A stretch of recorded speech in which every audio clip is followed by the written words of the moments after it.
Hello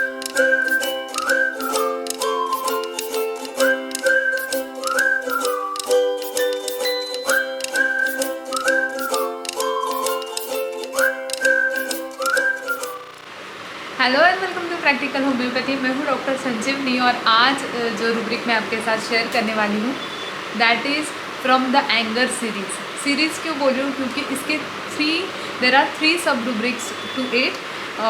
anger सिर्फ anger नहीं है, तो एंगर के 3 अलग अलग पार्ट्स हैं जिसको 1 बाय 1 हम लोग सीखेंगे, तो इसलिए बहुत ध्यान से सुनिएगा। पार्ट नंबर 1, एंगर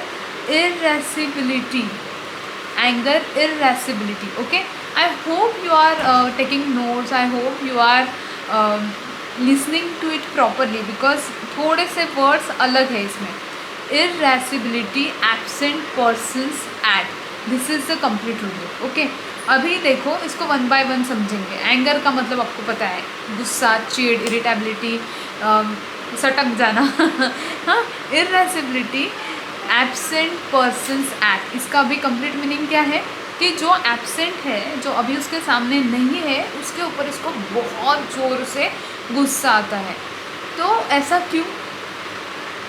इसका एक्सप्रेशन कैसे रहेगा, ये बात कैसे करेगा, कैसे बोलेगा, तब आप इसको बोलोगे कि हाँ ये रूब्रिक है।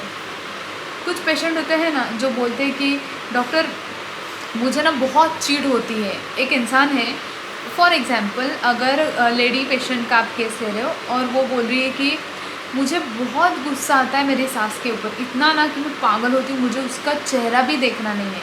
पर क्या करें, she is my mother in law, मैं उसको मतलब हम लोग एक ही घर में रहते हैं, अवॉइड तो नहीं कर सकते, पर मेरी ना हिम्मत नहीं होती उसको कुछ बैक आंसर करने के, मतलब ऐसा मैं नहीं कर सकती और इसके वजह से मैं शांत रहती हूँ। पर जैसे ही वो जाती है मुझे इतनी चिड़चिड़ाहट होती है, इतना इरिटेबिलिटी होता है कि मैं आपको कह नहीं सकती। फिर वो गुस्सा कहीं और निकलता है। सो दिस इज़ द से आई एम वेरी श्योर कि बहुत सारे लोगों से आप मिले होंगे जिनका ये पर्टिकुलर से है कि मतलब मदर इन लॉ और डॉटर इन लॉ का ही नहीं, पर बहुत बार शायद लोगों ने बॉस के बारे में आपको ऐसा कहा होगा या फिर किसी भी ऐसे इंसान के बारे में कहा होगा जो कि अथॉरिटी पे है, उनसे पोजीशन में, हायर पोजीशन वाला जो इंसान है उसके प्रति लोगों का अक्सर ऐसा भाव रहता है कि उनके सामने हम लोग अपना एंगर बर्स्ट आउट नहीं कर सकते हैं। तो ये रूब्रिक आप वहाँ पे इम्प्लीमेंट कर सकते हैं। There is second part of this rubric and that is anger irascibility, interruption from. Okay, interruption from. तो इंटरप्शन का मतलब बहुत लोग क्या सोचते हैं, इंटरप्शन मतलब बात कर रहा हूँ मैं और किसी ने इंटरप्ट किया, तो ऐसा नहीं है।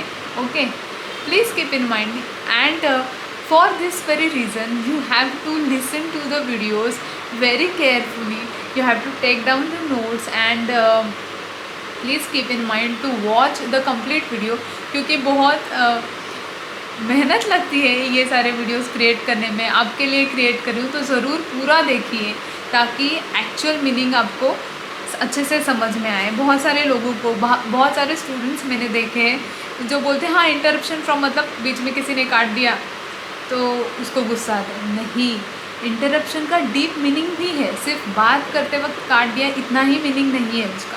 तो उसका एक्चुअल मीनिंग क्या है? See, right now I can do like this, I can do like this, I can move my hands freely. Okay, but if there is a patient who has pain in his shoulder, pain in his right hand, और उसको शेव करने नहीं हो रहा है, उसको हाथ उठाने में दिक्कत है, मतलब उसका फ्री हैंड मूवमेंट नहीं हो रहा है, तो उस पेशेंट में वो जो पेन है that is causing interruption into his activities, he is not able to move his hand that क्या बोलते हैं विद दैट ईज, वो मूवमेंट नहीं कर पा रहा है तो उसको पेन हो रहा है। So that pain is causing interruption in the easy movements. Okay, pain से इंटरप्शन हो रहा है, मूवमेंट ईजी नहीं हो रही है, तो ऐसे टाइम पे उसको पेन हो रहा है, वो अपना सिंपल शेव भी नहीं कर पा रहा है। अगर वो बंदा वो वो आदमी, तो वो क्या कहेगा, डॉक्टर बहुत गुस्सा आता है, बहुत चिड़चिड़ होती है कि यार सिंपल चीज़ है, पहले मैं हर रोज़ मुझे या फिर अल्टरनेट डे मुझे क्लीन शेव लगती है तो मैं शेव करता था, पर अभी इतना पेन होता है, I can not lift my hand with ease, बहुत डिफ़िकल्ट होता है मेरे लिए, सो इट इरिटेट्स मी.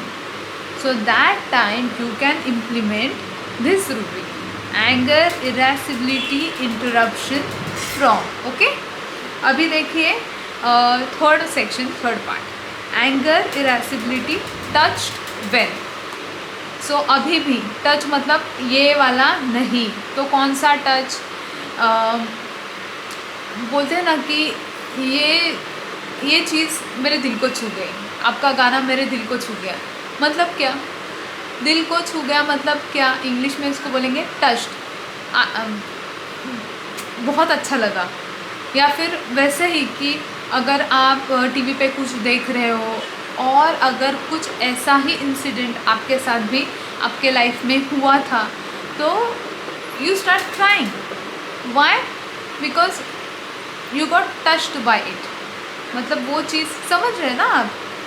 तो ये जो है एंगर, इरेसिबिलिटी, टच्ड व्हेन का मतलब क्या है कि जब उसको पेन होता है, पेन क्यों बोल रही हूँ, क्योंकि हमारे पास तो पेशेंट ही आते हैं भाई, जो पेन में है वो ही आते हैं. तो अगर उसको जो दर्द हो रहा है फिज़िकल लेवल पे, उसके वजह से अगर उसके थॉट्स ऐसे आ रहे कि मेरा क्या होगा, मेरी लाइफ कैसे कटेगी,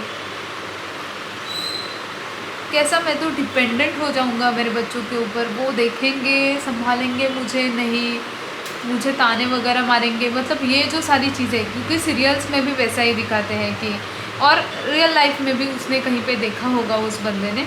तो अगर उसको ऐसे थॉट्स आ रहे हैं, मतलब क्या, this particular pain is causing the anger, irritability and is causing that person sensitive कि मेरा क्या होगा, और इसके वजह से ही इज़ गेटिंग इरिटेटेड कि मुझे ये पेन क्यों हो रहा है. मैंने तो लाइफ में किसी का बुरा नहीं किया, मैंने किसी के बारे में बुरा सोचा तक नहीं, तो ये पेन, ये तकलीफ़, ये दिक्कत मुझे ही क्यों हो रही है.